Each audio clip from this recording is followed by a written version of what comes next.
just a side note, the historicity of the Quran, the historical integrity of the Quran, Haman. You know who Haman is in the Quran? He's the minister, or one of the ministers of who? Of Fir'aun. Haman is mentioned in the Quran about 6 times. And Allah tells us about Haman that Fir'aun commanded him to build him a tower. Fir'aun commanded him to build him a tower. Now, is there a mention of a Haman in the Bible? Sure. Is there a mention of Haman building a tower? Sure. But the Haman in the Bible didn't work for Fir'aun. He worked for another king named Xerxes in the biblical book of Esther. So the biblical Catholic scholars in the 1600s, who were first getting into Orientalist studies, Islamic studies, they looked this thing up in the Quran and said, aha, we found a mistake in the Quran. Look, they're talking about Haman working under Fir'aun, while the book of Esther tells us that Haman worked under the king named Xerxes 1,000 years after the Pharaoh in Babylon, not even in Egypt, and he built them a tower. You ever heard of the story, the Tower of Babylon?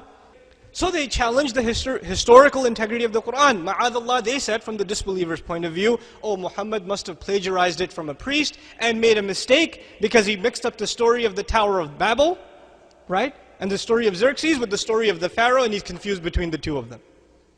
That's what he did. Misquotation in the Quran. What's really interesting is, in the late 1800s, the Catholic scholarship, the body of Catholic scholarship, unanimously denied the book of Esther as a valid source of history. They acknowledged their own book, they acknowledged that their own book, unanimously, is legend, just stories made up, names made up. The Jewish encyclopedia even now tells you the book of Esther has no historical value. None whatsoever. But then it remains, this one question remains. The Quran tells us that this Quran tells Bani Israel about the things that even they disagreed in. Even they disagreed in some stuff, and this Quran tells them. This speaker is giving this to you. He can't be the speaker then. This knowledge is coming from somewhere else. Now check this out. You know Maurice Bucaille is a famous Muslim who wrote Bible, Quran, and science? Before he got into that subject, he was a historian. He wanted to study Islamic history. When he came across this problem presented by Catholic priests, he did a little research. You see, what happened in the late 1800s was the Egyptian hieroglyphics were now being revived as a language, because hieroglyphics had died. About almost 2,000 years before the Prophet ﷺ, Egyptian hieroglyphics had died as a language. And they were revived by German and French scholars. The study is called Egyptology. They traveled to Egypt, they studied the hieroglyphics, and they developed a scheme of, spelling those images and turning them into pronounceable words and all this stuff. Okay? It started about 120, 130 years ago. So they got into this study, and they made documentations of who the ministers that are mentioned in the documents of the Egyptians, what their roles were, etc., etc. Maurice travels to France, goes to an Egyptologist and asks him, by the way, in your records, did you see any name Haman?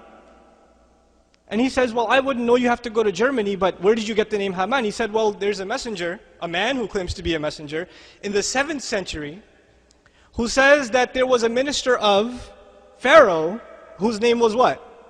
Haman. And he told him to build a tower. He said, that's impossible. Nobody could have had access to any names from that time, because the language has already died at the Prophet's time for how long already? 2,000 years. So he travels to Germany to look up the names of different architects and constructors and ministers under the name, under the Pharaoh, specifically under the Pharaoh at the time of historical era of Musa alayhi salam, of Moses.